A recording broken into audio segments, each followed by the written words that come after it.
నమస్తే. ఎర్ర బుక్కు నారా లోకేష్ గారు కష్టపడి రాసినటువంటి ఎర్ర బుక్కు అధికారంలోకి వచ్చిన తర్వాత రాష్ట్రంలో విచ్చలవిడిగా ప్రయోగం చేస్తున్నారు. వైఎస్ఆర్ కాంగ్రెస్ పార్టీ నాయకుల మీద, వైఎస్ఆర్ కాంగ్రెస్ పార్టీ అభిమానుల మీద, YSR Congress party social media యాక్టివిస్టుల మీద నిరంతరం రెడ్ బుక్ ప్రయోగం జరుగుతుంది. ఆ రెడ్ బుక్ను తూచా తప్పకుండా పోలీసు వాళ్ళు ఇంప్లిమెంట్ చేసేటటువంటి కార్యక్రమం కూడా చేస్తున్నారు. ఈ క్రమంలోనే పిన్నెల రామకృష్ణారెడ్డి గారు, మా శాసనసభ్యులు, 58 రోజుల పాటు జైల్లో ఉండవలసి వచ్చింది.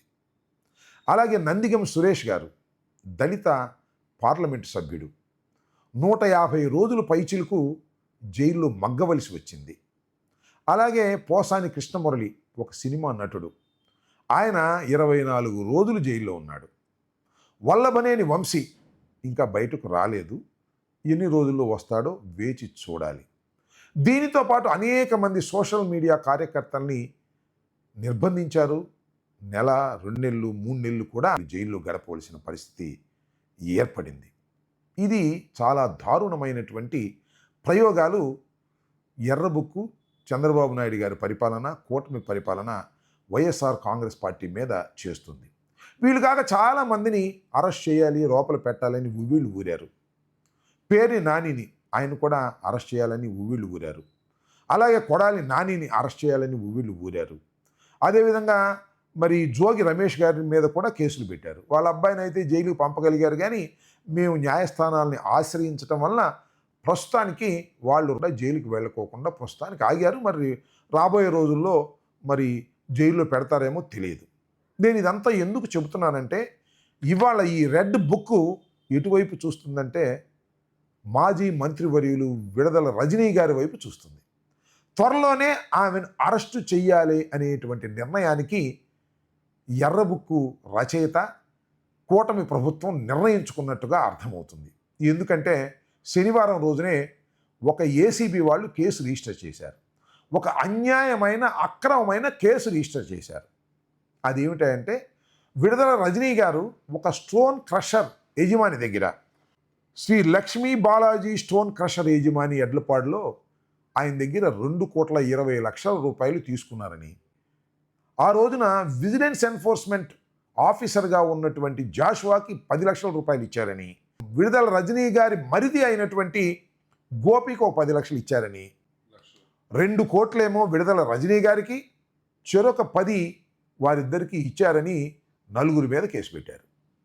4వ వ్యక్తి విడుదల రజనీ గారి పిఏ. ఇది ఇప్పుడున్నటువంటి పరిస్థితి. అంటే దీని అర్థం ఏంటి? త్వరలో విడుదల రజనీ గారిని అరెస్టు చేద్దాము అనేటువంటి ఒక ప్రయత్నం జరుగుతూ ఉంది. చేసేస్తారు కూడా, దానిలో ఏమీ పెద్ద సందేహపడాల్సినటువంటి అవసరం ఏమీ లేదు. ఆ జాషువా అనే ఐపీఎస్ ఆఫీసర్ని కూడా చేసేస్తారు. ఇప్పుడు ఎందుకంటే ఒక ఐపీఎస్ ఆఫీసర్ని చేశారు, ఆయన బెయిల్ మీద వచ్చాడు.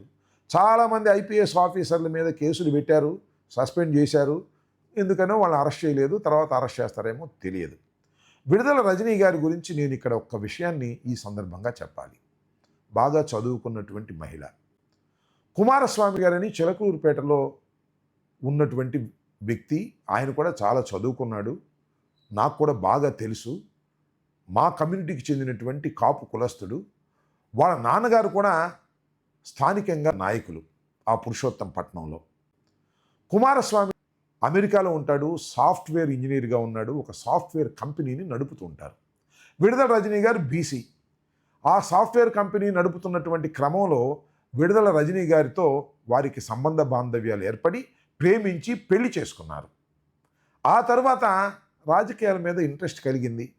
రాజకీయాల మీద ఇంట్రెస్ట్ కలిగి కుమారస్వామి గారు వారి భార్యని రాజకీయాల్లో నిలబెట్టాలని చిలకలూరుపేట సీటు అడగటం, ఆ తర్వాత జగన్మోహన్ రెడ్డి గారు ఇవ్వటం, అదేవిధంగా రజనీ గారు అద్భుతమైన మెజారిటీతో గెలుపొందటం జరిగింది.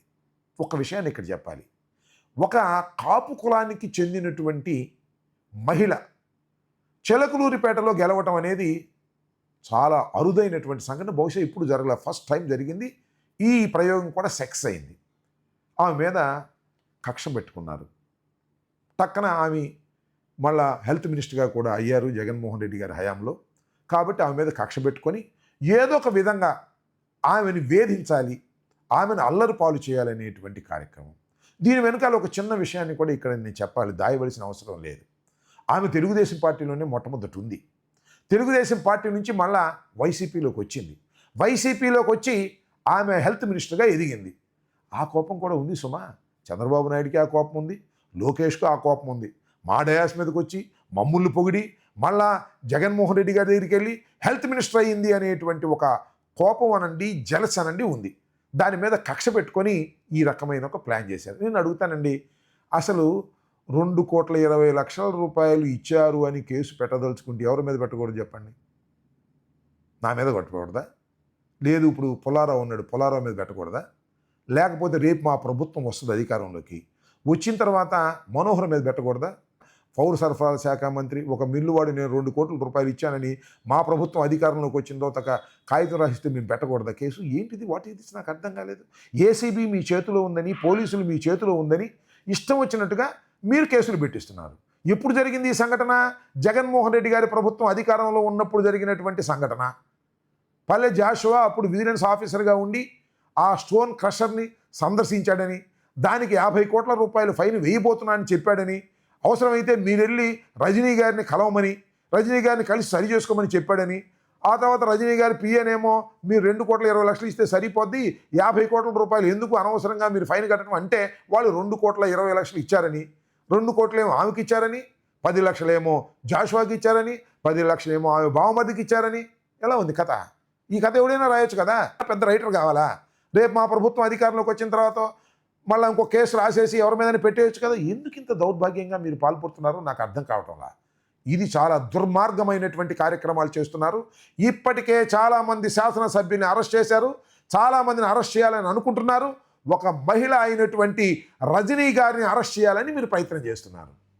నేను చెప్తున్నా, మీరు ఎంత హెరాస్ చేసినా ఆమె వీర నారిగానే అవుతుంది తప్ప భయపడే ప్రశ్నే లేదనేది మీరు గుర్తుపెట్టుకోమని మనవి చేస్తున్నా.